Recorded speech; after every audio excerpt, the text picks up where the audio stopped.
베드로전서 5장 1절부터 11절까지 한 목소리로 천천히 읽어보겠습니다. 시작. 너희 중 장로들에게 권하노니 나는 함께 장로된 자요 그리스도의 고난의 증인이요 나타날 영광에 참여할 자니라.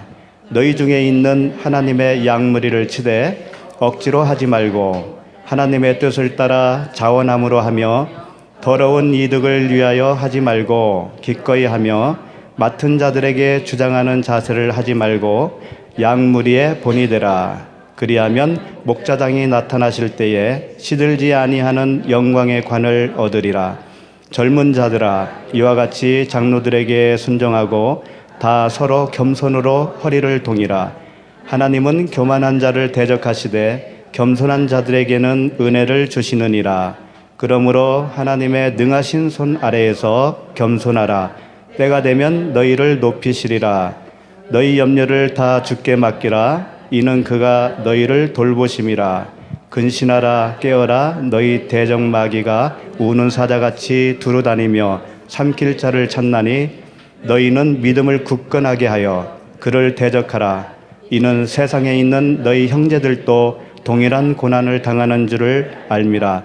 모든 은혜의 하나님 곧 그리스도 안에서 너희를 부르사 자기의 영원한 영광에 들어가게 하신 이가 잠깐 고난을 당한 너희를 친히 온전하게 하시며 굳건하게 하시며 강하게 하시며 털을 견고하게 하시리라. 권능이 세세 무궁토록 그에게 있을지어다. 아멘. 네, 오늘 말씀이 좀 길죠. 이 하나님 말씀은 무거워요. 굉장히 무겁습니다. 무겁게 여겨지시지 않으세요? 하나님 말씀은 무겁기 때문에 금이라고 표현도 하죠. 그리고 정결합니다. 하나님 말씀에는 이 티끌이 없어요. 전혀 불순물이 없어요. 그래서 정금이라고 그러는 거예요. 정금 같은 말씀이라고 표현들을 하죠. 이 무거운 말씀이 우리에게 들어오면 티끌이 다 도망가게 되어 있어요. 우리가 티끌 아닙니까? 그죠? 티끌로 태어났어요, 우리가. 우리 안에는 원래 생명이 없었어요. 생명이 있었다고 여겨지는 사람들은 아직 자기를 모르는 거예요. 전혀 다른 존재로 우리가 변하는 거거든요. 그렇게 가능하게 하는 것은 하나님 말씀밖에 없어요. 그래서 말씀에 우리가 이렇게 빨려 들어가고 또 그 말씀이 내 안에 들어오고 그 말씀밖에는 하루 종일 생각나는 게 없어요. 그러면 티끌은 그냥 자연히 없어지는 거예요. 내가 스스로 티끌을 없애려고 하면 될까요, 안 될까요? 굉장히 힘듭니다. 그건 될 수가 없어요. 십자가에서 죽어야 된다는 말을 많이들 하는데 내가 스스로 죽을 수는 없는 거예요. 그 말씀이 들어오면 죽어지는 거예요. 원리가 그렇습니다. 흠이 없어요, 하나님 말씀에는. 왜 흠이 없다라고 할까요? 인생과는 관계가 없는 말씀이거든요. 이렇게 말씀드리면 그럼 우리의 삶에 말씀을 적용하고 살아야 되는데 그게 무슨 말일까? 그게 말이 안 되는 것 같은데요? 이런 말씀 하실 거예요. 그런데 주님이 말씀하셨죠? 성경에서 뭘 얻으려고? 영생을 얻으려고. 영생을 얻으려고 상고하는 말씀이 바로 말씀이지 않습니까? 이 말씀 속에는 인생에 관한 얘기가 하나도 없어요. 여러분 그거 못 믿으실 거예요.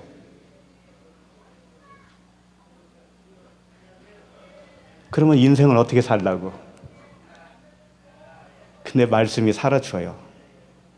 말씀이 인생을 살아주신다고요. 근데 그 말씀을 인생에 적용하려면 안 돼요. 그래서 신기한 거예요. 그래서 그래서 어떤 분은 이 성경을 이렇게 풀어야 된다 하면서 그 역사적 배경이 있지 않습니까? 성경 시대의 역사적 배경 또는 그 시대의 문화, 풍습, 인물에 관한 어떤 그 자료들 이런 것들을 팩트로 알아야 성경이 올바르게 해석이 되어진다라고 심지어 말하시는 분도 있거든요. 전혀 그렇지 않습니다. 팩트라고 하는 것은 사실이에요, 사실. 그렇죠? 팩트는 사실인데 그 문화적 배경이 사실이겠어요? 그건 전해 내려오는 거기 때문에 얼마든지 다를 수가 있고요. 왜곡될 수도 있어요. 앞으로 1000년 후에 우리 후손들이 이 똑같은 성경 가지고 말씀을 볼 텐데 그들은 점점 그 성경 시대의 문화와는 점점 멀어지는 시대 아닙니까? 세대가. 그럼 그들이 구원받기가 더 힘들까요? 전혀 그렇지 않습니다. 모세 오경이 쓰여질 때가 BC 1500년경이니까 지금으로 보면 3500년 전이에요. 3500년 전에 문화가 지금까지 온전하게 전해졌을까요? 힘들어요. 정확하게 안다는 것은. 그래서 그건 팩트가 될 수가 없어요. 물론 성경 시대의 배경을 어느 정도 아는 게 좋죠. 근데 이미 알고 있어요, 우리는. 그러니까 여러분들이 알고 있는 정도만 가지고도 충분합니다. 성경을 이해하는데 조금 더 부족함이 없어요. 그러면 팩트라는 건 무엇이냐?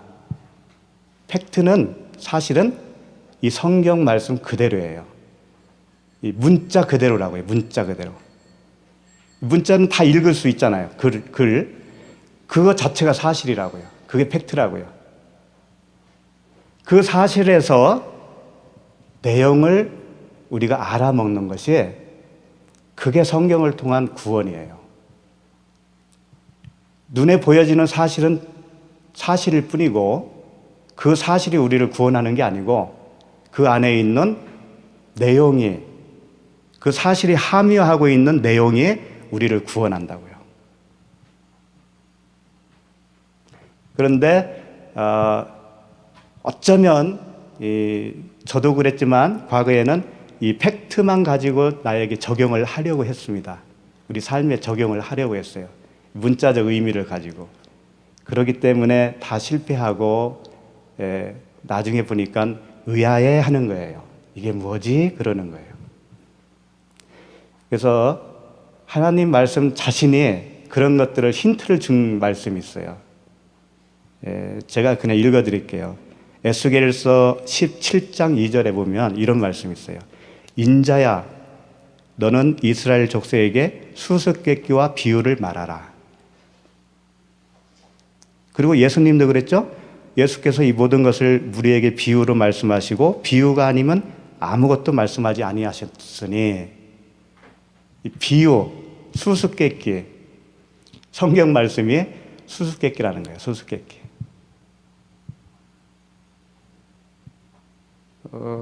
보면 볼수록 그게 맞아요. 보면 볼수록. 그러니까 비유예요, 비유.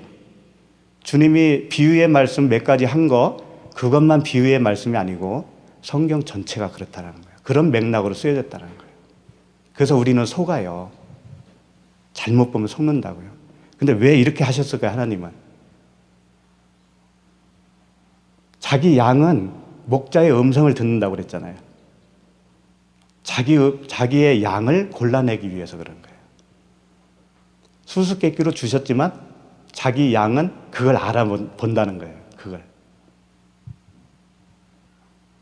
그러니까 그런 재미있는 이야기가 있더라고요. 이 아버지가 자녀들에게 어떤 교육을 시키기 위해서 변장을 한 거예요. 그래서 이제 이 밖에서 이렇게 잠깐 만나가지고 괴한처럼 한 거죠. 납치해가는 괴한처럼 그 역할로 아버지가 변장을 했대요. 그러니까 밖으로 보면 전혀 다른 사람인데 그 자기 아들에게 말을 붙이니까 몇 마디 하니까 알아보더라는 거예요. 오, 아빠네! 그러더라는 거예요. 왜 그랬을까요? 목소리는 알잖아요. 목소리. 그 자녀는 자기 아버지의 목소리를 아는 거예요. 그와 같다는 거죠. 우리도. 그러니까 하나님의 말씀은 자녀들은 끌리게 되어 있습니다. 자녀들은. 자, 오늘 본문 말씀을 들어가야 되는데 서론이 장황했죠. 네. 자, 본문 말씀으로 들어가겠습니다. 베드로전서 5장 1절. 네. 이 오늘 말씀은 이런 거예요. 베드로 사도가 양무리를 돌보는 장로들에게, 교회 각 장로들에게 부탁하는 말씀이에요. 그러니까 1장 1절에 보면은 이런 말이 있습니다. 어디냐면은 1장 1절에 뭐라고 되어 있죠? 한번 보실까요? 예수 그리스도의 사도 베드로는 본도, 갈라디아, 갑바도기아, 아시아와 비두니에 흩어진 나그네 이랬단 말이죠. 그러니까 이게 교회예요. 이 지명에 흩어져 있는 그 나그네와 같은 교회. 그런데 그 각 교회에 장로들이 있다라는 거죠. 이 장로들에게 양무리를 지도할 때 이렇게 좀 해주라라고 하는 부탁의 말씀이에요. 그리고 그 장로의 지도를 받는 젊은이들에게 또 부탁의 말씀을 하신 거예요. 그러니까 가르치는 자에게 부탁, 듣는 자에게 부탁의 말씀이에요. 쉽게 말하면 네. 겉으로 보면 그렇게 되어 있어요. 자, 5장 1절을 한번 읽어볼까요? 시작. 너희 중 장로들에게 권하노니 나는 함께 장로된 자요 그리스도의 고난의 증인이요 나타날 영광에 참여할 자니라. 네, 너희 중 장로들에게 권한다. 나도 장로다. 베드로가 그러는 거예요. 나도 장로인데 그곳에 있는 그 교회마다 있는 장로들이 있지 않냐? 너희들이나 나나 똑같다. 근데 장로라고 하는 것은 무엇이냐? 그 뒤에 있는 말씀. 그리스도의 고난의 증인이요 나타날 영광에 참여할 자니라. 이게 장로라는 거예요. 이 장로라고 하는 것이요. 오늘날 그 장로의 직분, 그거하고는 좀 다릅니다. 물론 장로라고 할 때의 그 단어의 내용 자체는, 뜻 자체는 손윗사람, 연장자, 또 지도자 위치에 있는 분들, 그런 내용은 맞아요. 장로. 이 장로라고 하는 단어가 등장한 게 출애굽기에서부터 시작됐어요. 출애굽기 때부터 시작해서 계시록까지 계속 나옵니다. 장로라고 하는 게. 그렇지만 영적으로는 이 장로라고 하는 것은 그리스도의 장성한 분량에 충만한 것, 충만한데 이른 자, 그런 상태로 보면 돼요. 나이하고는 사실 관계가 없는 거예요. 그렇다고 해서 나이하고 전혀 관계없는 것도 아닌 거죠. 왜냐하면 신앙이라는 것은 많은 세월이 필요하기 때문에 그렇습니다. 진짜 젊은 사람들에게는 적죠. 그런데 이제 디모데 같은 사람 있죠. 디모데 바울이 낳은 디모데, 그런 사람은 한 30대 정도로 보니까 30세에서 40세 정도로 보니까 젊은 층인데 바로 그런 사람이 장로인 거예요. 나이는 어려도 장로예요, 그분은. 여기 저 학생도 오셨는데 젊은 학생인가요? 청년이세요? 이렇게 젊은 사람이 벌써 복음을 들었다면 앞으로 한 몇 년 후에는 장로가 될 거예요. 저런 사람은. 예. 얼마나 좋아요. 일찍 듣는다는 게 얼마나 좋아요. 그러니까 장로라고 하는 것은 그 생명이 자라서 풍성하게 자라서 그리스도의 장성한 분량까지 이른 자, 그런 사람을 말하는 거예요. 그런 분들이 교회에서 지도하고 이끌어주고 하는 역할을 하는 겁니다. 근데 두 종류의 장로가 있어요. 한 종류는 예수 그리스도를 배척하는 편에 있는 장로가 있습니다. 예수님을 그 십자가에 못 박게 하신 사람들이 있죠. 그들 중에 장로가 들어가요. 한번 읽어드릴게요.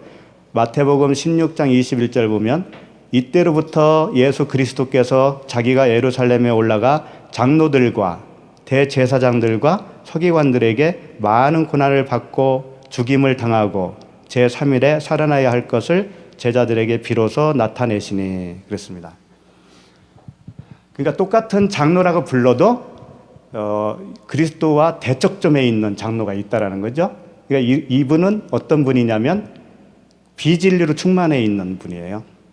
그러니까 바리새인과 같은 그런 사람들, 그런 사람들이에요. 그러니까 세상에는 그런 사람들도 있다라는 거예요. 그러니까 지식도 충만하고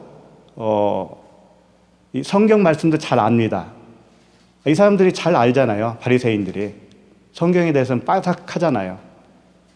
종교 활동을 열심히 하는 분들이잖아요. 그런 사람들 중에도 배척하는 장로가 있다라는 거예요. 굉장히 무서운 거죠. 그렇지만 오늘 베드로가 말씀하고 있는 그 장로는 그리스도의 고난의 증인이요. 이 이야기는 그리스도의 고난에 동참했다라는 겁니다. 십자가에서 그리스도와 함께 죽었다라는 거예요. 확실하게. 그런 그 증인으로서 하나님의 그 영광에 참여할 자, 이것이 이제 진정한 장로라고 할 수가 있죠. 그래서 계시록에 보면 이런 말씀이 있습니다. 계시록 19장 4절에 보면 또 24장로가 나오죠. 24장로는 24명의 장로라는 얘기가 아니고 우리가 다 장로가 돼야 되는 거예요. 우리가 다 장로가 되어서 그 나라에 가잖아요. 그러면 24장로가 돼요. 그러니까 오늘 말씀의 핵심이 뭐냐면 너희들이 다 장로가 될 사람들인데 이런 얘기예요. 너희들이 다 장로가 되어야 되는데 아직은 그런 모습이 아니네. 그러니까 이렇게 해야 되지 않냐? 이런 말씀이에요. 오늘 말씀이. 다 장로가 될 겁니다. 그 다음에 5장 2절을 보시겠어요? 한번 읽어볼까요? 시작. 너희 중에 있는 하나님의 양무리를 치되 억지로 하지 말고 하나님의 뜻을 따라 자원함으로 하며 더러운 이득을 위하여 하지 말고 기꺼이 하며. 네. 지금 이 서신서의 수신자가 아까 살펴봤지만은 본도, 갈라디아, 갑바도기아, 아시아와 비두니아에 있는 흩어진 나그네, 흩어진 교회, 그들에게 있는 장로들에게 지금 주신 말씀인데 장로들아 양무리를 치되 억지로 하지 말아라, 그런 얘기예요. 그럼 억지로 하는 게 뭘까요? 억지로 하는 거. 억지로 하지 말고 하나님의 뜻을 따라 자원함으로 하라 그랬단 말이에요. 그러니까 오늘날로 말하면 목회자라고 봅시다. 그럼 목회자가 억지로 하지 말고 자원함으로 하라 그런 얘기잖아요. 자원함으로 하지 않는 사람 있을까요? 신학교 가는데 다 자원함으로 갑니다. 그잖아요. 내가 주를 위해서 이 한평생 내 몸을 바치리라. 불같은 소명감으로 가잖아요. 그렇게 안 가는 사람도 있었나요? 있다 하더라도 그런 분들은 많이 있지 않을 거예요. 거의 다 자원함으로 하는 거예요. 억지로 하는 사람이 있을까요? 물론 억지로 하시는 분도 있을 수가 있겠죠. 그런데 여기서 하시는 말씀은 그런 뜻이 아니라는 거예요. 목회를 억지로 하느냐, 자원함으로 하느냐, 그런 얘기가 아닌 거예요, 이게. 항상 함정이 있어요, 말씀에는. 겉으로 드러난 그 내용, 그 글자가 담고 있는, 함유하고 있는 내용이 있어요. 우리는 그걸 알아내는 거예요, 그걸.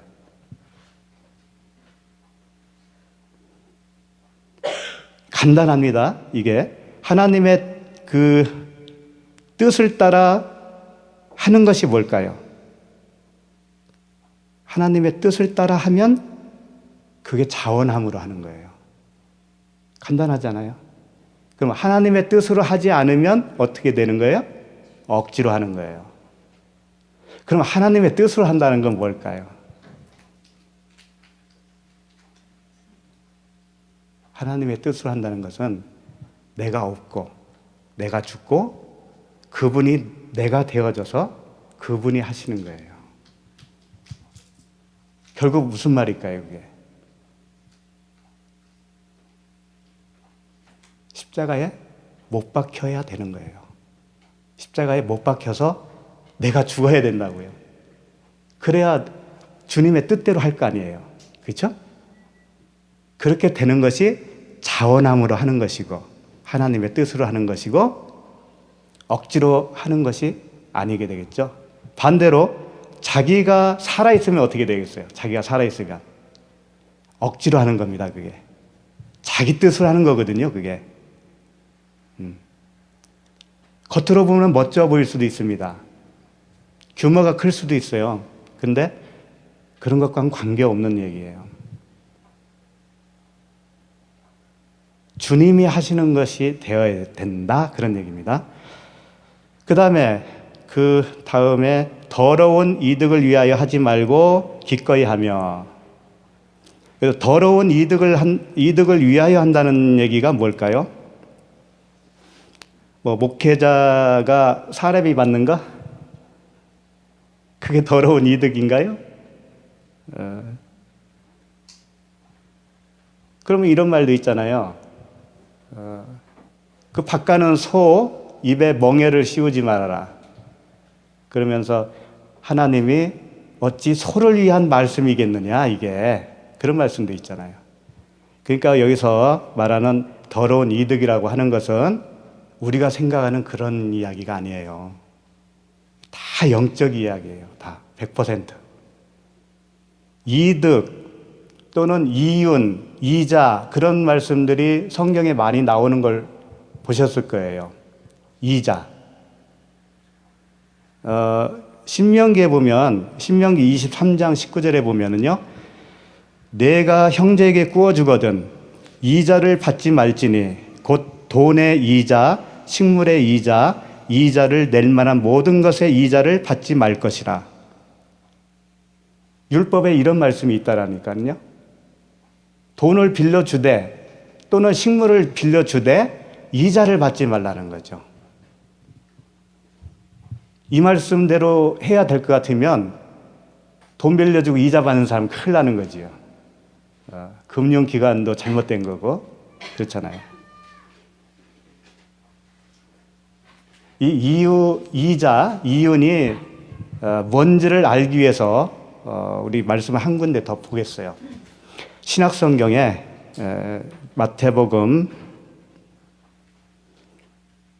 25장, 이건 안 봐도 잘 아는 본문이 있기는 한데 그래도 한번 보시도록 하겠습니다.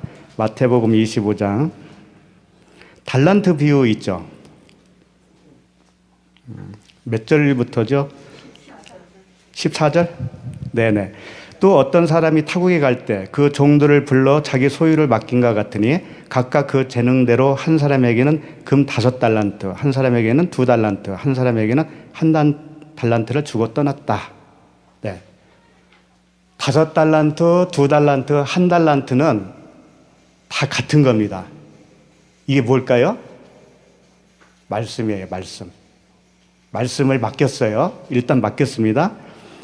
2달란트 받은 자도 그같이 하여 또 2달란트를 남겼으며 1달란트 받은 자는 가서 땅을 파고 그 주인의 돈을 감추어 두었더니 오랜 후에 그 종들의 주인이 돌아와 그들과 결산할 때 5달란트 받았던 자는 5달란트를 더 가지고 와서 이르되 주인이여 내게 5달란트를 주셨는데 보소서 내가 또 5달란트를 남겼나이다.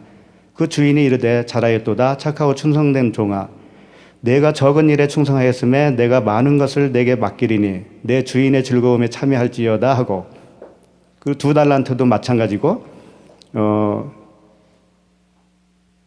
그 다음에 24절 1달란트 받았던 자는 와서 이르되 주인이여 당신이 굳은 사람이라 심지 않은 데서 거두고 해치지 않은 데서 모으는 줄을 내가 알았으므로 두려워하여 나가서 당신의 달란트를 땅에 감추어 두었나이다. 보소서 당신의 것을 가지셨나이다. 자, 한 달란트 받은 사람만 수건으로 싸서 땅에다가 감췄습니다. 그리고 5달란트, 2달란트는 다 장사해서 이윤을 남겼어요. 26절 그 주인이 대답하여 이르되 악하고 게으른 종아 나는 심지 않은 데서 거두고 해치지 않은 데서 모으는 줄로 네가 알았느냐? 그러면 내가 마땅히 내 돈을 취리하는 자들에게나 맡겼다가 내가 돌아와서 내 원금과 이자를 받게 하였을 것이니라 하고 그에게서 1달란트를 빼앗아 10달란트 가진 자에게 주라. 여기 보면 이자를 받게 하는 것이 당연한데 너는 그렇지 않았다라고 하는 것을 책망하고 있잖아요, 지금. 그렇죠? 그게 무슨 뜻일까요? 여기에 이제 이자 얘기가 나왔어요. 5달란트, 2달란트 가진 사람들은 장사해서 이윤을 남겼으니까 칭찬받은 거고, 이 1달란트 받은 사람은 이자라도 내야 되는데 왜 이자도 없이 너는 땅에다가 감췄느냐, 그런 얘기죠. 네. 이게 전체 내용이 뭐냐면 5달란트는 2달란트나 1달란트나 다 같은 건데 말씀이라고 그랬죠. 5달란트라고 표현했을 때는 뭐냐면 이런 거예요. 열이라고 하는 게 완전수거든요. 열. 근데 5 가지고 5이 나머지 5을 알면 그게 열인 거예요. 다시 한번. 10계명이 10가지잖아요. 나머지 5 계명 가지고 나머지 5 계명의 뜻을 알면 그게 완전한 10계명을 안 거예요. 그런 의미에서 5이에요, 5. 그러면 5달란트 가지고 5을 남겼죠. 그러니까 이제 열이잖아요, 그게 열. 말씀에 진의를 깨달았다, 그런 말씀이에요. 네? 율법을 그리스도로 깨달았다, 은혜로 깨달았다, 사랑으로 깨달았다, 그런 말씀이에요. 그럼 2달란트는 뭘까? 2달란트는 율법과 복음이에요. 이 말씀은 말씀인데 겉으로는 율법이에요. 그 안에 들어있는 내용은 뭐예요? 복음이에요. 그걸 말하는 거라고요. 그걸 깨달았다라는 거예요. 그걸 깨달아서 2달란트를 또 남긴 거예요. 그러니까 두 사람은 다 그 하나님의 말씀을 깨달았다는 얘기죠. 1달란트는 뭘까요? 1달란트는 하나, 그 율법과 복음을 합치면 뭐예요? 진리 하나잖아요. 사랑 하나죠? 빛이라고 하는 그리스도 하나예요. 그러니까 다 같은 겁니다. 같은 건데 1달란트를 받은 사람은 제일 좋은 거 받은 거예요, 사실은. 그 사랑이라고 하는 하나로 받았잖아요. 근데 수건으로 싸버렸어요. 모세의 얼굴에 있는 그 광채가 나오지 못하도록 수건으로 가렸죠. 지금도 그 수건으로 가려 있다고 하는 표현이에요. 그게 수건으로 싸서 땅에다가 묻어놓은 거예요. 그러니까 그 사람에게는 나올 게 하나도 없죠. 이윤이 남을 게 하나도 없잖아요. 깨달은 게 하나도 없으니까. 그래서 이자는 뭐냐면요, 깨달은 말씀인데 아들이라는 뜻이에요. 아들. 이자는. 그러니까 성경에서 나오는 그 이윤, 이자, 별리, 이런 것들은 다 아들이에요. 아들. 말씀을 통해서 내가 아들 되자, 내가 아들 되면 내가 이자를 낸 거라고요. 무슨 말씀인지 아시겠죠? 네. 그러면 이제 베드로 전서 다시 본문으로 돌아와서 아까 더러운 이득이라고 했잖아요. 더러운 이득. 그러면서 신명기의 아까 말씀에는 이자를 받지 말라는 뜻이 이런 거예요. 이자가 아들이라고 그랬죠? 아들은 누가 가져야 되는 거예요? 하나님이 가지셔야 돼요. 하나님이. 그런데 내가 남의 이자를 취한다는 건 뭐냐면 그 사람의 생명을 내가 뺏는다는 얘기가 되는 거예요. 아들이 못 나도록 내가 율법을 던져주는 사람이 된 거예요. 무슨 말씀인지 알겠죠? 그러니까 빌려주는 그 원금이 뭐냐면 정말 그 복음으로 줬다면 그가 아들을 낳을 겁니다. 아들을 낳으면 하나님이 취하는 거예요. 그걸 내가 취하는 게 아니죠. 그런데 내가 율법을 던져줌으로 인해서 악한 이득이 났어요. 율법의 자식이 났어요. 그러니까 함의 아들이 누구예요? 가나안이잖아요. 그와 같이 율법을 전해줘서 율법의 아들이 났네? 그건 더러운 이득이 되는 거예요. 그러니까 여기서 베드로전서에서 말하는 이 더러운 이득을 위해서 하지 말라라는 얘기는 뭐겠어요? 율법으로 하지 말라는 얘기예요. 진리의 말씀으로 하라는 얘기예요. 그래야 하나님이 취할 수 있는 진짜 이득이 남는 거잖아요. 네, 그런 뜻입니다. 그러니까 그 5달란트 아까 말씀드렸지만 10처녀 비유도 같은 거예요. 사실은 10처녀가 있었는데 5처녀는 기름을 준비했다고 그랬죠. 그게 5달란트. 그 사람은 기름을 준비했기 때문에 말씀을 깨달았기 때문에 열이 되는 거예요. 그러니까 완전한 말씀이 되는 거예요. 그 사람은 이제 그런 의미로 다 복음을 하나님이 이렇게 설명을 하고 있는 거예요. 그렇게 아시면 되겠고요. 그 이자 이윤 이것은 아들의 상징입니다. 그 더러운 이득이라고 하는 것은 율법에 낳은 아들을 얘기하는 거예요. 기꺼이 하라고 그랬는데 이건 뭐예요? 기꺼이 복음으로 하라, 복음으로 들려주라, 복음으로 가르쳐라 라고 하는 말씀입니다. 여기까지는 잘 이해가 되셨나요? 네. 그러면 5장 3절 읽겠습니다. 시작. 3절 4절 시작. 맡은 자들에게 주장하는 자세를 하지 말고 양무리의 본이되라. 그리하면 목자장이 나타나실 때에 시들지 아니하는 영광의 관을 얻으리라. 맡은 자들에게 주장하는 자세를 하지 말라는 거예요. 이게 무슨 말씀일까요? 주장하지 말아라. 맡은 자들에게 주장하지 말아라. 겉으로 보면 이런 거죠. 이래라 저래라 명령하지 말아라 그런 얘기로 들리잖아요. 그렇죠? 자기가 리더자라고 하면서 막 이렇게 저렇게 명령하고 훈계하고 그런 말씀처럼 들리지만 이 주장하는 자세라고 하는 것은 자기 주장을 얘기하는 거예요. 자기가 여전히 살아있으면 자기 주장인 거예요. 그러니까 말씀의 진리를 모르고 전하면 그게 자기 주장인 거예요. 자의적 해석을 하는 거죠, 말씀을. 자기가 해석하는 거예요. 그러니까 말씀은 정말 심플한데 그걸 자기 생각으로 하다 보니까 여러 가지 세상 지식을 동원하는 겁니다. 세상 지식을 총동원해서 덧칠하고 덧칠해요. 그러면 그 말씀은 정말 가면 갈수록 더 훼손이 되는 거예요. 그러니까 인본주의가 되는 겁니다. 그렇게 하지 말라는 겁니다. 그렇게 주장하는 거 아니다는 거예요. 양무리의 본이 되라 라고 하는 것은 오직 진리로 본을 끼쳐라 그런 얘기예요. 진리로 하라. 복음으로만 해. 이런 뜻이라고요. 시들지 아니하는 영광의 관을 얻는다. 이것은 영생의 관을 얘기하는 겁니다. 구원이에요, 구원. 그러니까 이렇게 자기 뜻이 없어진 하나님의 뜻만 가지고 있는 그 복음으로만 가르치고 본이 되어지고 할 때 그 양무리들도 그렇게 되지 않겠니? 영생을 얻을 수 있지 않겠니? 라고 하는 말씀이에요. 그 다음에 5절 함께 읽겠습니다. 시작.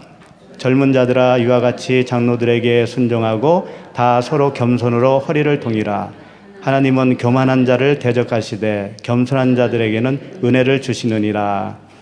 여기에 보면 젊은 자들아 그랬습니다. 젊은 자들아. 아까 장로하고 대조되는 단어예요. 이 젊은 자들은 연령이 적다라는 얘기가 아니고 이런 뜻이에요. 네오스라고 하는 단어인데 새싹이라는 뜻이 돼요. 새싹. 새싹은 무슨 뜻이냐면 새로운 존재로서의 태어난 자, 그런 뜻이에요. 그러니까 홍해를 건너온 자를 얘기하는 겁니다. 홍해를 건너왔지만 그게 전부가 아니죠. 무엇이 남아있어요? 광야의 삶과 가나안 땅에 들어가야 할 여정이 아직 남아있는 사람들입니다. 근데 장로는 가나안에 들어간 존재라고 쳤을 때 이들 젊은이들은 아직 아니라는 거예요. 그런데 새싹은 새싹이에요. 왜? 홍해를 건너왔기 때문에. 홍해를 건너왔는데 가나안 땅에 이제 들어갈 여정이 남아있어요. 그렇기 때문에 너희들은 아직 훈련을 더 해야 돼 라는 이제 말씀이 전개되겠죠, 앞으로. 젊은이들아 그랬으니까. 예. 자, 젊은이들아, 젊은 자들아, 이와 같이 장로들에게 순종하고. 장로들에게 순종하라는 뜻은 장로가 가지고 있는 말에, 그 진리의 말에 순종하라, 그런 뜻입니다. 어떤 사람의 말에 순종하라, 그런 얘기가 아니에요. 그리고 다 서로 겸손으로 허리를 동이라 그랬습니다. 겸손은 이런 거예요. 어떤 게 겸손이냐면 주님을 닮은 게 겸손이에요. 주님이 그랬죠. 나는 온유하고 겸손하니 그랬잖아요. 근데 주님의 무엇을 닮아야 할까요? 십자가의 죽음을 닮아야죠. 다른 거 닮을 수가 없어요. 십자가의 죽음이에요. 그분이 오신 것은. 그분이 귀신 쫓고 하는 것은, 그것은 진리의 말씀으로 우리를 새롭게 해준다고 하는 모형적인 거란 말이에요. 결국은 십자가에서 죽어야 되는 거예요. 병자가 고침받는 것도 역시 십자가의 죽음을 상징하고 있는 거예요. 병이 뭐예요? 질병이죠. 우리가 죽어있는 상태잖아요. 거기서 새로운 생명을 얻는 거잖아요. 그러니까 다 십자가의 죽음과 부활을 설명하고 있어요. 그러니까 겸손이라는 거 하는 것은 내 옛사람이 죽고 새 사람이 되어 사는 거, 그게 겸손이에요. 겸손하라, 겸손으로 허리띠를 매라. 그 겸손에 함유되어 있는 진리의 허리띠, 그 허리띠를 띠고 서로 겸손하게 살아라, 그런 뜻이겠죠. 교만은 뭘까요? 그 대신 교만한 자를 하나님은 대적하신다는 거예요. 교만은 뭘까요? 육신의 생각은 하나님과 원수되나니 말씀이 있죠. 그러니까 한결같이 지금 무슨 말씀을 하고 있냐면 죽어야 된다. 죽지 않으면 하나님의 대적자다. 그런 얘기예요. 죽는 것이 겸손이고 죽지 않은 것이 교만이다 라고 하는 겁니다. 예, 간단하지 않아요? 그 다음에 5장 6절 읽겠습니다. 시작. 그러므로 하나님의 능하신 손 아래에서 겸손하라. 때가 되면 너희를 높이시리라. 자, 이 말씀을 때가 되면 높인다고 하니까 어떻게 생각을 하셨어요? 억울한 일이 있을 때 꾹 참고 기다려. 언젠가는 너를 높여줄 거야. 그 억울한 것을 해결해 줄 거야. 너 슬픈 일이 있었지? 조금만 참아. 내가 높여줄게. 누구에게 업신여겼지? 좀 참아. 남편에게 업신여김을 당했나? 참아. 내가 높여줄게. 그런 말씀이 아닌 거예요. 인생에 대한 말씀 하나도 없다고 그랬죠. 억울한 거 있습니까? 내가 안 죽어서 억울한 거예요.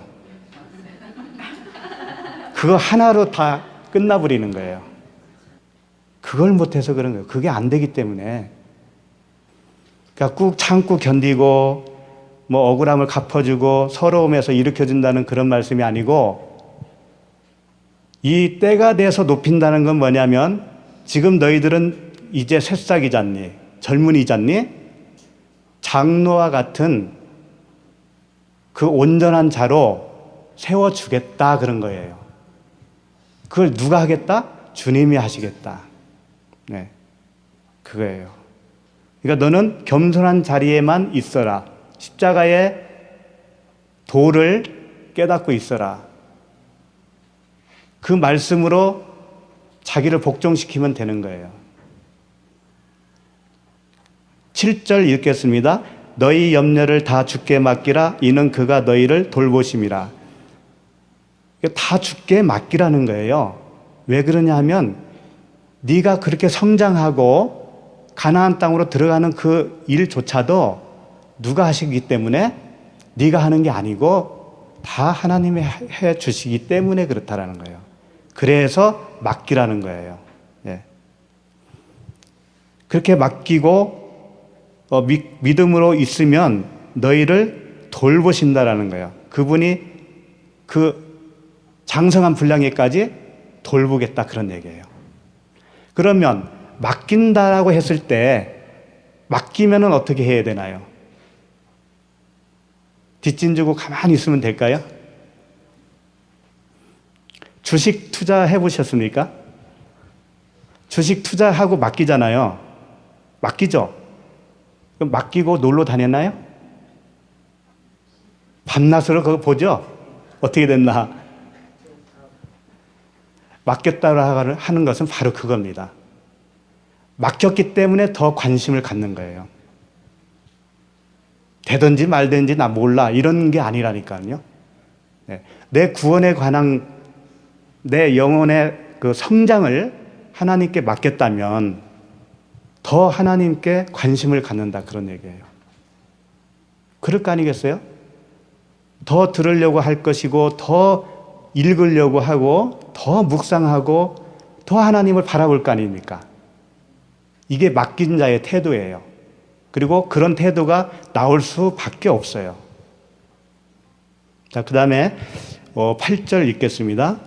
근신하라 깨어라 너희 대적마귀가 우는 사자같이 두루 다니며 삼킬 자를 찾나니. 이제 이 말씀을 언뜻 보면은 시험에 들지 말라 그런 말씀으로 들리잖아요. 예. 그러니까 대적마귀 우는 사자같이 마귀가 우는 사자같이 삼킬 자를 찾으니 너도 거기에 삼키면 안 되잖아. 먹히면 안 되잖아. 그러니까 시험 들지 말아야지. 그러면서 어떻게 하라고 그래요? 근신하라 깨어라. 근신하라 깨어라가 어떤 게 어떻게 하는 게 근신하라 깨어라는 거예요. 그러니까 예배에 막 목숨을 걸어라 이런 말도 있었어요. 과거에. 시험에 들지 말아야 되니까. 예? 그 다음에 기도와 말씀에 총 집중을 해라. 물론 이게 다 틀린 거 아닙니다. 이게 맞아요. 맞기는 맞는데 그런데 마귀 그 우는 사자가 무엇인가 그걸 모르고 하면 어떻게 되냐면 허공을 치는 것과 똑같아요. 중요한 건 마귀와 그 우는 사자 이게 무엇인가를 알고 하는 게 중요해요. 네, 기도해야죠. 말씀 봐야 됩니다. 또 모임에도 동참해야죠. 네, 그것조차도 안 하면 뭐 하겠어요? 정말 먹히죠. 잘못하면 진짜 먹혀요. 그렇지만 정말 그게 뭔가, 그게 마귀가 뭔가, 우는 사자가 뭔가를 아는 게 중요해요. 제일 중요한 게 그거예요. 그래서 이 말씀을 좀 더 알기 위해서 말씀은 말씀이 풀어야 됩니다. 그래서 오늘은 삼손 이야기를 좀 보려고 그래요. 삼손. 굉장히 좀 길어요, 여기가. 그래도 좀 봐야 돼요. 사사기 14장 1절부터 보시겠습니다. 이게 일단 내용을 대략 설명을 해드리면 삼손이 아내를 얻으러 어디로 갑니다. 가다가 사자를 만나요. 그래서 사자하고 싸워요. 그래서 사자를 죽여요. 그리고 나서 다시 집으로 가는데 사자에게서 벌이 있고 꿀이 나와요. 벌꿀. 아시죠? 내용 잘 아시죠? 그러고 나서 이제 아내를 얻었어요. 그래서 잔치를 벌이게 됐는데 친구들에게 이 퀴즈를 냅니다. 수수께끼. 살아있는데 단 것이 나오고 뭐 그런 말씀 있잖아요. 근데 친구들이 그걸 알아맞히지를 못해요. 그래서 그 삼손 아내에게 가가지고 꼬신다고요. 막 협박도 하고 알아내라고. 그래서 결국은 아내가 삼손에게 조르는 바람에 삼손이 그냥 답을 말해줘요. 그래서 그 답을 이제 그 아내가 그 친구들에게 가르쳐 주죠. 그래서 이제 맞춥니다. 맞춰요, 그걸. 예. 근데 맞춘 게 정말 맞춘 걸까요? 우리는 그걸 몰라요. 그 맞췄지만은 사자와 꿀이라고 하는 답이 나왔지만 우리는 모른다고요. 사자가 무언지 꿀이 무언지 모른다고요. 그걸 알아야 되는 거예요. 그러니까 성경은 이중적이죠. 그 안에서 퀴즈를 내고 있지만 답도 나왔지만 그것을 가지고 우리에게 또 퀴즈를 내는 거예요. 사자와 꿀이 뭐겠니? 우리에게. 그 답은 없거든요. 그걸 우리가 알아야 되는 거예요. 그걸 알면 그 사자가 무언지 꿀이 무언지 알면 오늘 베드로전서 나오는 사자와 같겠죠? 그래서 이제 이거 읽으려면은 너무 오래 걸리니까 제가 설명해 드린 걸로 대신 해도 되겠죠? 네. 끝에 한번 보겠습니다. 그 사사기 그 14장 12절부터 볼게요. 삼손이 그들에게 이르되 이제 내가 너희에게 수수께끼를 내리니 잔치하는 이래 동안에 잔치를 7일 동안 한다는 거예요. 이래 동안에 너희가 그것을 풀어내게 말하면 내가 베옷 30벌과 겉옷 30벌을 너희에게 주리라. 이것도 신기하죠? 꼭 왜 30벌일까? 그러나 그것을 능히 내게 말하지 못하면 너희가 내게 베옷 30벌과 겉옷 30벌을 줄지니라. 너희들이 마치지 못하면 삼손에게 줘야 되는 거예요. 그들이 이르되 내가 수수께끼를 내면 우리가 그것을 들으리라 하매 이제 약속을 한 거죠. 그렇게 하겠다. 삼손이 그들에게 이르되 먹는 자에게서 먹는 것이 나오고 강한 자에게서 단 것이 나왔느니라 하니라. 그들이 사흘이 되도록 수수께끼를 풀지 못하였더라. 자, 사흘이 지났는데도 수수께끼를 풀지 못했어요. 그래서 15절 일곱째 날에 이르러 일곱째 7일째 날 그들이 삼손의 아내에게 이르되 너는 내 남편을 깨워 그 수수께끼를 우리에게 알려달라 하라. 그렇지 아니하면 너와 내 아버지의 집을 불사르리라. 협박까지 하는 거예요. 너희가 우리의 소유를 빼앗고자 하여 우리를 청한 것이 아니냐? 그렇지 아니하냐? 하니 삼손의 아내가 그의 앞에서 울며 이르되 당신이 나를 미워할 뿐이요 사랑하지 아니하는도다. 우리 민족에게 수수께끼를 말하고 그 뜻을 내게 알려주지 아니하도다 하는지라. 삼손이 그에게 이르되 보라 내가 그것을 나의 부모에게도 알려주지 아니하였거든 어찌 그대에게 알게 하리요 하였으나 7일 동안 그들이 잔치할 때 그의 아내가 그 앞에서 울며 그에게 강요하므로 일곱째 날에는 그가 그의 아내에게 수수께끼를 알려주매 그의 아내가 그것을 자기 백성에게 알려주었더라. 아까 말씀대로 맞죠? 그 아내가 이제 졸라서 답을 알아냈어요. 그래서 자기 백성에게 알려줬어요. 그 다음에 18절 일곱째 날 해지기 전에 성읍 사람들이 삼손에게 이르되 무엇이 꿀보다 달겠으며 무엇이 사자보다 강하겠느냐 한지라. 이제 답을 알아낸 거고 답을 지금 말을 한 거예요. 그렇죠? 무엇이 꿀보다 달겠으며 무엇이 사자보다 강하겠느냐. 답을 맞췄죠, 이제? 답을 맞췄어요. 그러면 사자가 강하다는 거죠.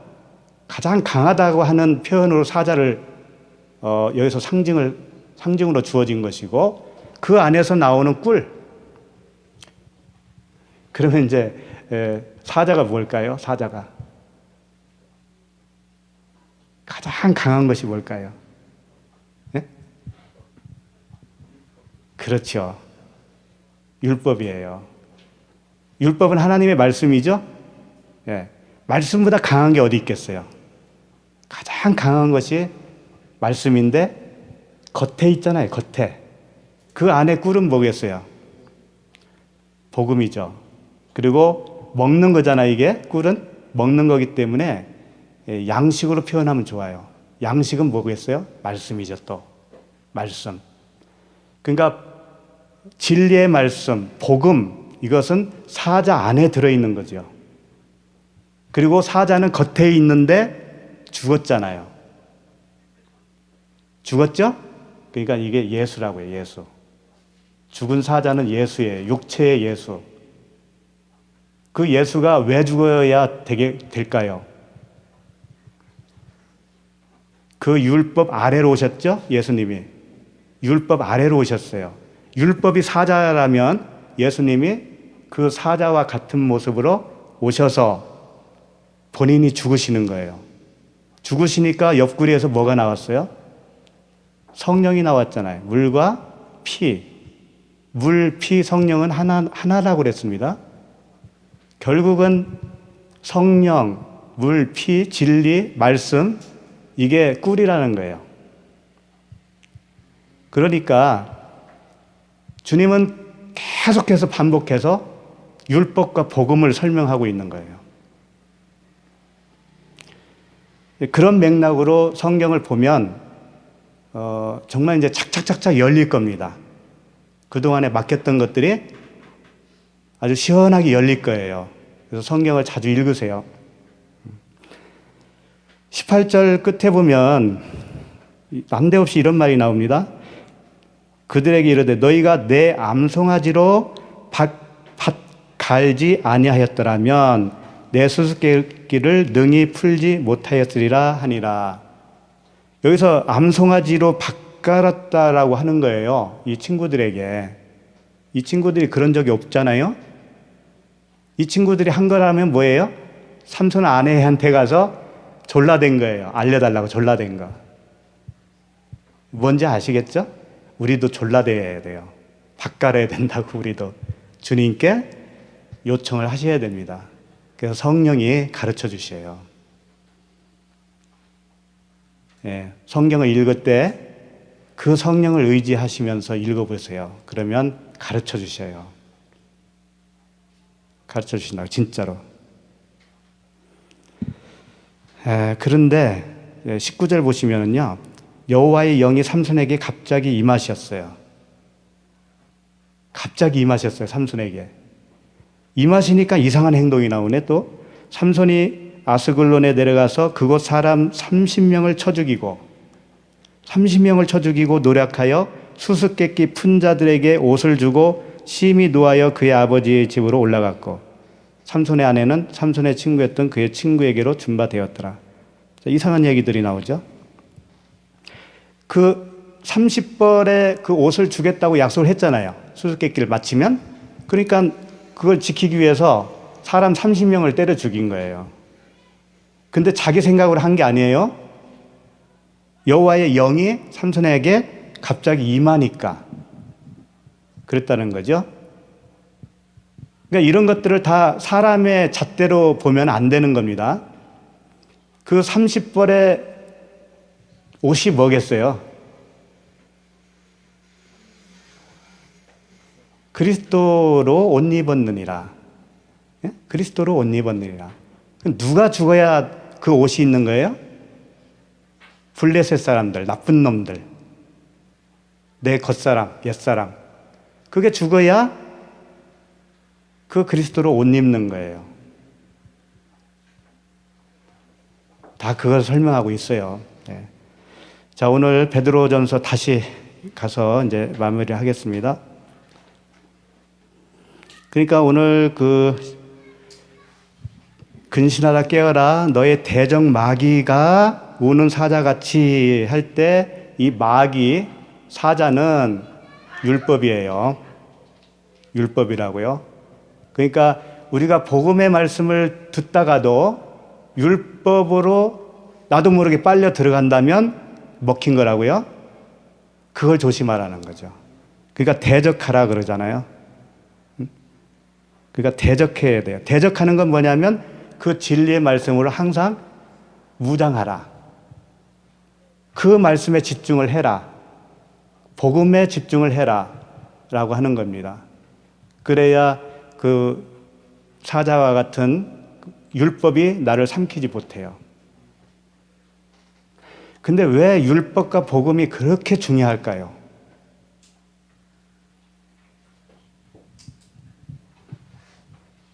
율법으로 좀 살면 어떻고 복음으로 살면 어떻고 그냥 예수만 믿으면 천당 간다는데 왜 이렇게 복잡하게 그걸 그렇게 강조할까요?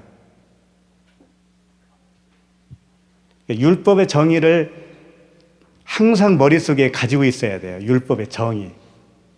율법이 뭔지. 율법을 가장 축소해서 우리에게 알려준 것이 십계명이에요. 십계명을 좀 확장시키면 모세의 율법이에요. 시내산에서 받은 모세의 율법. 613가지라고 하는 조항으로 되어 있는 그걸 더 확장하면은요, 성경 66권이에요. 성경 66권을 문자대로 보는 것이 다 율법이에요. 그걸 더 확장하면 어떻게 되겠어요? 우주 만물이 다 율법이에요. 눈에 보이는 이 우주 만물이 다 율법이라고요. 율법이라고 하는 것은 결국 하나님의 성품을 나타내는 거거든요. 하나님의 그 기준이에요. 법이니까. 하나님 차원의 법이에요. 그런데 그 하나님 차원의 법은 이 피조물인 인간이 지킬 수가 없어요. 그래서 율법의 기능은 지킬 수 없다라는 것을 가르쳐 주는 데에 그 기능을 한정하고 있다고요. 그걸 알지 못한 상태에서 하나님 말씀을 지킨다고 하면 어떻게 되느냐 하면은 율법이 나의 머리가 되는 겁니다. 율법이 나의 머리가 되어야 돼요. 되는 거예요. 그럼 우리의 머리는 누구여야 되죠?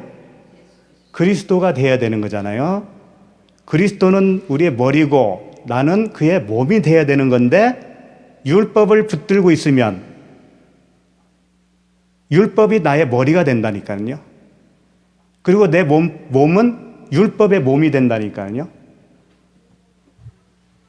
그래서 이 머리, 율법이 나의 머리가 되어 있었는데 그 머리를 깨기 위해서 예수님이 오신 거예요. 율법을 주신 분은 하나님이신데 그분이 반포한 법을 스스로 깨면 어떻게 되냐면 그 자체가 불의한 겁니다. 앞전에도 설명드렸죠. 본인이 그 법을 제정해 놓고 그걸 스스로 깨면 그분 입장에서는 불의잖아요. 불의인데 우리 입장에서는 그게 사랑이란 말이에요. 그분은 불의를 저지르지만 우리는 사랑을 받는 거란 말이에요. 그렇게 해야 우리가 살아날 수 있기 때문에 주님이 그렇게 해주셔야 우리가 율법 아래에서 나올 수가 있기 때문에 그래요. 그래서 불의한 재판장, 불의한 뭐 있죠? 청지기, 그런 비유가 나온 거예요. 불의한 청지기는 예수 그리스도신데 그분이 그 기준을 깨고 오셨기 때문에 불의한 거예요. 불의한 재판장은 용서해주면 안 되는데 용서를 해줬기 때문에 불의한 거라니까요. 근데 우리에게는 그게 사랑이었다. 그게 사랑이었다라는 거예요. 그 불의가 없으면 우리는 죽어요. 우리의 그 아들이 남의 집 그 창문을 깨고 왔어요. 유리창을 깨고 왔어요. 그러면 공의로 봤을 때는 어떻게 해야 돼요? 아들이 돈을 벌어서 갚아야 되잖아요. 알바를 하든지. 그게 공의입니다. 옆집 아들이 옆집 아이가 우리 집 창문을 깨면 어떻게 해요? 변상을 받아야 안 받아요? 받잖아요. 공의잖아요. 근데 내 자식이 깨고 온 거에 대해서는 왜 공의로 계산하지 않느냐 이거예요. 내가 갚아주잖아요. 예? 아버지가 갚아주잖아요. 대신. 이게 불의라는 거예요. 이게. 불의지만 그게 사랑이었다라는 겁니다. 그러니까 율법 아래에 있으면 사랑을 모른다는 겁니다. 그 사랑의 수혜를 못 받은 거예요. 그래서 우리는 말씀 속에서 하나님의 그 사랑을 발견해야 됩니다. 하나님과 눈이 마주칠 때 그 사랑의 눈빛으로 마주쳐야 돼요. 그 사랑에 우리가 굴복당하는 겁니다. 그 사랑에 굴복당해야 내가 죽는 거예요. 다른 방법은 없어요. 베드로가 3번 부인하고 나서 주님과 눈이 마주쳤어요. 주님과 눈이 착 마주쳤어요. 그때 베드로가 깨달은 거예요. 그 주님의 사랑을. 통곡하잖아요? 통곡하는 게 주님의 마음이었어요. 주님의 마음을 베드로가 대신 통곡을 해주는 거예요. 하나님의 마음을 그렇게 모르기 때문에 우리가 너희들을 살리기 위해서는 내 공의까지도 내가 스스로 깨야 했단다. 그런데 그 공의는 의롭게 되어야 되기 때문에 그 불의가 다시 의롭게 되어야 되기 때문에 자기가 스스로 죽는 거예요. 자기가 스스로 죽지 않으면 어떻게 돼요? 불의는 계속 불의로 남겠죠. 그러면 안 되기 때문에 본인이 죽으시는 거예요. 그게 하나님의 사랑이라는 거죠. 그래서 그 율법 아래에 있다는 것은 그만큼 하나님이 보시기에는 괘씸한 겁니다. 정말 괘씸한 거예요. 하나님의 마음을 몰라주니까. 그 사랑을 입고 너는 그 사랑에 함몰되어서 거기에 굴복당해서 그 사랑으로 살면 되는 걸, 그 율법을 지킴으로 인해서 하나님께 영광 돌려보겠다고 하는 너의 마음, 그것이 귀신이라는 거예요. 그것이 마귀라는 거죠. 그 몇 절까지 했죠?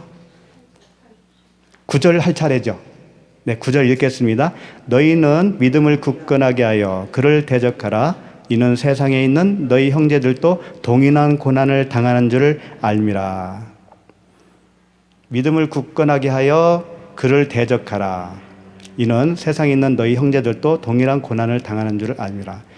이게 우리 모든 형제들이 동일한 고난을 당한다고 하는 것이 이 세상 살아가는데 어렵고 힘들고 그런 고난을 얘기하는 게 아니고, 이 우는 사자와 같은 율법 아래에서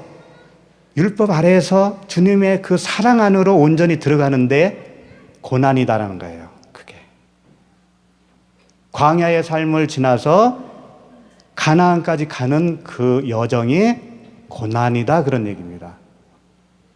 우리가 부유하게 살든 넉넉하게 살든 가난하게 살든 그런 거하고는 관계없는 얘기입니다.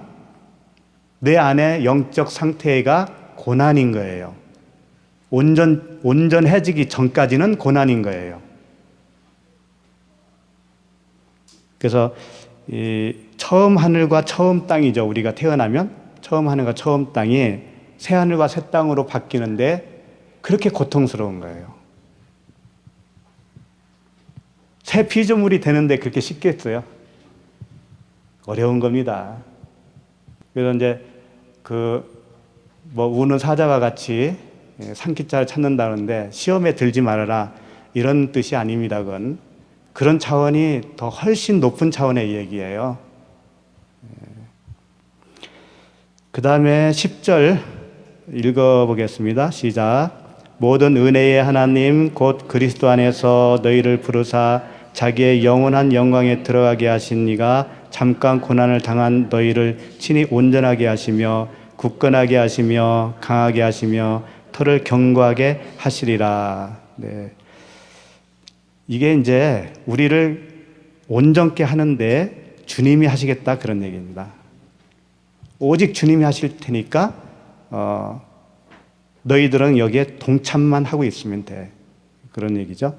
그러니까 온전하게 한다라고 하는 것이 카타르티조라는 단어인데요, 회복시킨다라는 뜻이에요. 그러니까 일단은 새 피조물로 만드는 거예요. 그 다음에는 이제 성장이 있어야 되겠죠. 그러니까 내가 온 것은 양으로 생명을 주고 생명을 얻게 하고 더 풍성하게 하려 함이라고 그랬잖아요.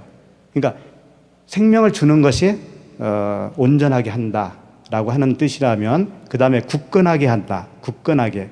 스테리조라고 하는 단어인데 이 고정시킨다라는 그런 뜻이에요. 흔들리지 않게 똑바로 세워진 상태로 고정시키겠다라고 하는 뜻입니다. 그 다음에 강하게 한다. 이것은 그 영적 지식과 함께 믿는 것과 아는 것이 하나 되어라는 말이 있죠. 그 말씀과 같이 그 지식과 더불어 더 견고하게 세워지는 걸 얘기하는 거예요. 네, 그렇게 하겠다. 그 다음에 터를 견고하게 하겠다. 데멜리오라는 단어인데 기초를 견고하게 정착시키겠다. 반석 위에 뭘 세운다고 그랬어요? 반석 위에 교회를 세운다고 그랬죠. 반석 위에 나라고 하는 교회가 굳건하게 견고하게 흔들리지 않게 바람이 나고 창수가 와도 흔들리지 않는 그러한 형태, 그러한 성전으로 너를 지어주겠다. 이게 곧 장로예요. 이렇게 되는 것이 장로라고요. 그래서 이제 젊은 자들아 할 때 그 젊은 자들, 어린 자들이 이렇게 하나님이 더욱더 성장시키고 자라게 해서 그와 같이 영광스러운 존재로 만들어 주시겠다라고 하는 약속의 말씀입니다. 이 약속이 누구에게 있는 거예요? 하나님께 있는 거예요. 하나님께. 그렇기 때문에 우리가 소망을 가지고 갈 수가 있는 거죠. 내가 해야 된다고 하면 얼마나 어렵겠어요. 어림도 없죠. 예. 그러니까 우리는 물을 주면 물을 맞기만 하면 되는 거죠. 걸음 주면 걸음 먹고 자라면 되고 그 양식 먹고 자라면 되는 거예요. 그리고 그 음성을 듣기 위해서 말씀도 보는 거죠. 묵상도 하고 그렇게 해서 점점 우리가 이 땅에서 들림받는 겁니다. 들림받는 거예요. 그래서 그 구약에 보면은요 동물들 이야기 나오죠. 부정한 동물, 거룩한, 정한 동물, 지느러미가 있고 없고 또 뭐죠? 비늘이 있으면 정한 동물이고 비늘이 없으면 부정한 거예요. 그 다음에 지느러미도 있으면 정한 거, 없으면 부정한 거예요. 그게 무슨 뜻이겠어요? 비닐은 세상과 단절을 얘기하는 거예요. 네? 세상과 이렇게 경계를 긋는 거예요. 비닐은. 지느러미도 마찬가지예요. 지느러미도 벽을 만드는 거예요. 그런 의미라고요. 그 다음에 새김질 하는 거 있잖아요. 새김질 하는 것과 발이 이 굽이 갈라진 거. 근데 굽은 갈라지지 않았는데 새김질은 해. 그래도 부정해요. 두 가지가 다 맞아야 정한 겁니다. 새김질 하는 거, 그 다음에 굽이 갈라진 거. 굽이 갈라졌다고 하는 것은 마음의 할례를 한 거나 그런 의미로 보면 돼요. 세상에서 단절된 거예요. 내가 찢어진 거예요. 되새김은 뭐예요? 말씀을 계속 되새김해서 그 말씀이 나와 하나가 되는 거예요. 그 말씀이 나의 존재가 돼버리는 거예요. 그래서 결국은 말씀으로 사는 거예요. 그러니까 우리가 다 말씀이라고 하는 존재가 돼버리는 겁니다. 그러면 내 안에 세상적인 그런 티끌 같은 것이 들어올 틈이 없는 거예요. 그때는. 그래서 온전히 십자가에서 목이 날아간 상태라고 표현할 수가 있는 겁니다. 그런 여정이 우리에게 있는 거예요. 그런 여정이. 한 번에 되는 게 아니에요. 넘어졌다고 해서 너무 실망하지 마시고 주님이 이끄시니까 항상 소망을 잃지 마시고 그렇게 한 걸음 한 걸음 가나안으로 나아가도록 하겠습니다. 기도하겠습니다. 하나님 아버지, 이 시간 들려주신 말씀을 통하여서 우리의 마음의 눈이 더욱 밝아지기를 원합니다. 귀가 더 밝아지고 눈이 밝아져서 하나님의 그 온전하신 뜻과 하나님의 마음을 깨달아 알 수 있도록 도와주시옵소서. 마치 수수께끼와 같은 숨겨놓은 이 말씀에 우리가 그 수수께끼를 풀듯이 주님 앞에 온전히 나아가고 요청하고 해서 주님의 말씀을 늘 깨닫는 은혜와 그 기쁨이 우리에게 있게 하여 주시옵소서. 우리의 마음에 그 그림자가 온전히 사라지게 하시고 티나 주름이 없도록 말씀으로 온전케 하여 주시옵소서. 예수 그리스도의 이름으로 기도드리옵나이다. 아멘.